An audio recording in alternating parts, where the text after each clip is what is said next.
Kalau misalnya Prabowo nggak ikut, Anies versus Ganjar, siapa yang menang? Mungkin imbang. Ya Anda harus memilih kira-kira siapa yang Nggak menang. bisa dipilih sekarang. Menurut saya kalau beda 1%, 2% mereka Gitu nggak bisa ya. menentukan. Jadi Prabowo itu agak mutlak gitu kalau dia head to Prabowo head. mungkin nggak mutlak tapi selisihnya agak besar.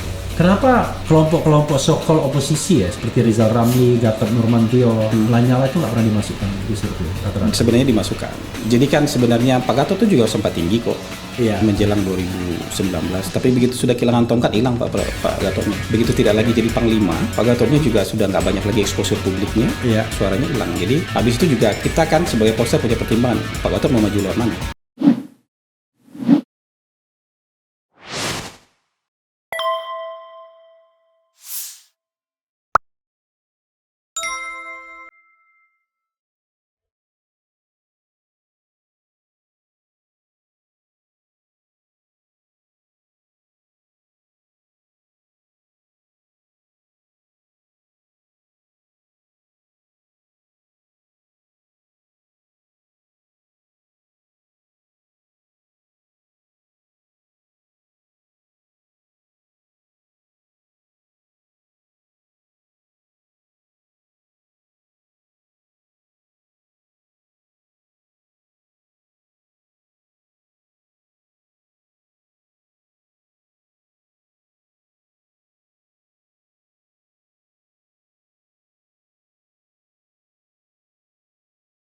Bro, ada yang mendengarai banyak juga survei nakal yang mereka tidak melakukan survei. Banyak. Banyak. Voltster ini berapa yang tercatat sebenarnya? Baik di lembaga Anda maupun lembaga lain. Kalau ROP saya nggak tahu ya. Iya. Kalau ROP saya nggak tahu. Tapi kalau di Persepi itu mungkin ada 37 sampai 40 poster. Atau Yang Jakartanya mungkin 30-an, sisanya daerah kuning. Anda prediksi berapa semuanya seluruh Indonesia ini? Kalau yang nggak daftar, tiap provinsi itu sekarang sudah ada poster. Oke. Sudah ada poster Tapi di yang lokal tiga lokal tuh ada yang poster. rutin ya, yang rutin mengadakan polling begini itu 10 lah. 10 aja ya. Oke. Yang lainnya kalau ada kira-kira ada barang yang mau bisa dibelok-belokkan begitu baru. Jadi yang bukan anggota itu lembaganya kita nggak tahu di mana, kantornya nggak tahu di mana, direkturnya baru muncul pas pengumuman itu aja. Pas rilis pokoknya. Cuman yang dikeluarkan Press cuman conference. rilis, Ya. metode samplingnya nggak dikeluarin, hasil perhitungan angka-angkanya. Karena sebenarnya mendeteksi yang fake itu gampang sekali. Oke. Karena data itu misalnya begini, tiba-tiba dia bikin misalnya jenis kelamin laki-laki tapi pekerjaan ibu rumah tangga, itu bisa begitu dia. Kalau yang fake itu Iya. bisa begitu dia. Iya. Atau misalnya jumlahnya bisa 130%. Ada yang mengatakan begini bro soal survei ini ya. Jelas saja Anies, Ganjar, Prabowo akan menang karena mereka sampelnya itu besar di daerah yang mereka kuat. Misalnya Jawa Barat Anies kan, Jawa Tengah Ganjar, ya kan? Kalau Prabowo katakanlah ada tabungan elektabilitas begitu. Jadi mereka pasti akan menang terus.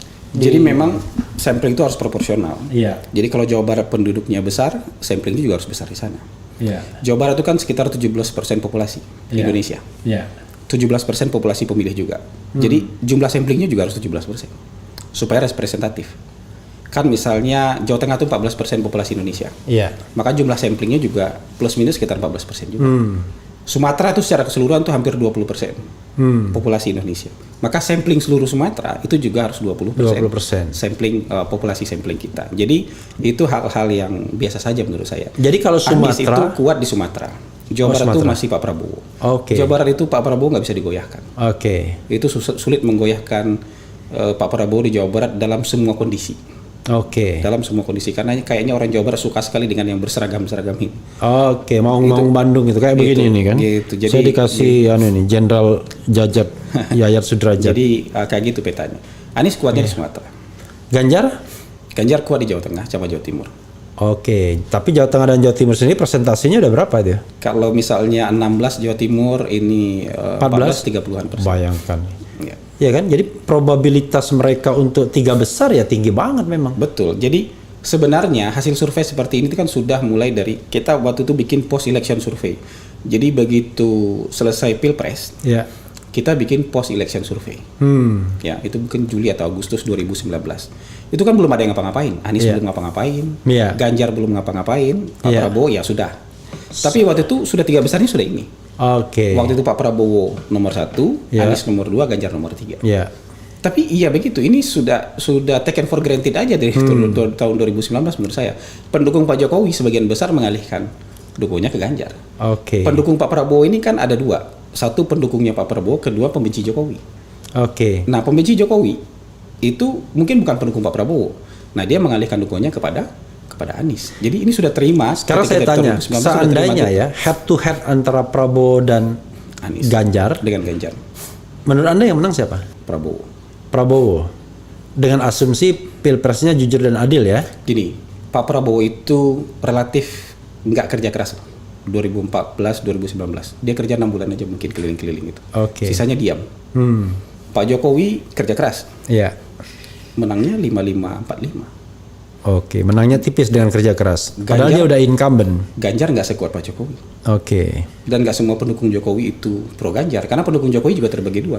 Ada pendukung Jokowi, ada pembenci Iya. Prabowo. Oke. Kalau misalnya Prabowo nggak ikut, Anies versus Ganjar, siapa yang menang? Mungkin Mbak. Ya, Anda harus memilih kira-kira siapa yang Nggak menang. bisa dipilih sekarang. Menurut saya kalau beda 1% 2% mereka Wait, nggak gitu bisa ya. menentukan. Jadi Prabowo itu agak mutlak gitu kalau dia head to Prabowo head. mungkin nggak mutlak tapi selisihnya agak besar ya. Oke.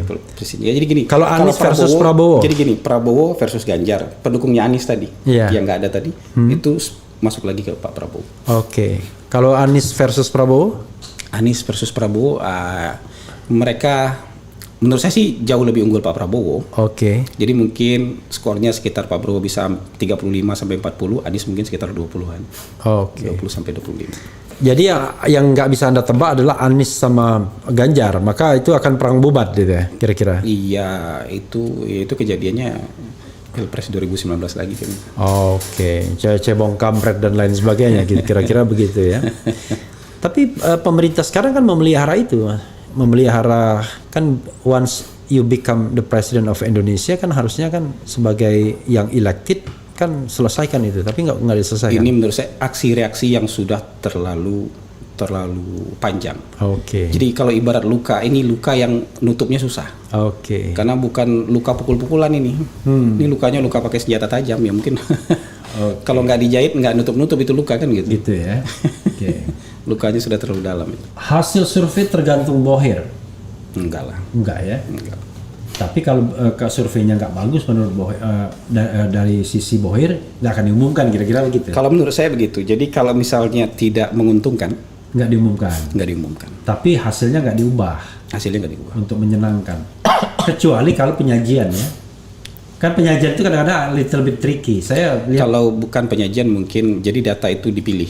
Ya. Tidak semua data dibuka kan. That's the point, ya kan? Iya. Jadi Itu kita harus hati-hati seni itu. aja itu. Ya, penyajian ya kan. seni Kalau aja. lihat, wah ini.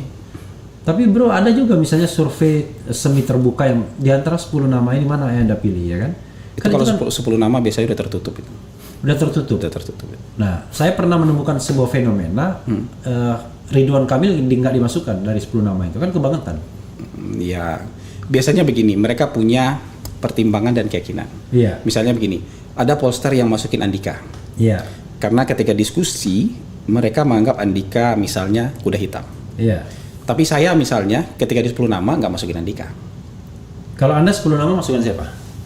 Kalau 10 nama. Iya, kalau 10 nama gitu misalnya ada Prabowo, ada Ganjar, ada Anies. Saya lupa detailnya tapi pasti ada Ridwan Kamil. Ridwan Kamil, Ada AHY, ketua-ketua partai, AHY, ada Erlangga, ada Muhaimin, ada Ibu Puan, kayak ada gitu-gitu. Puan.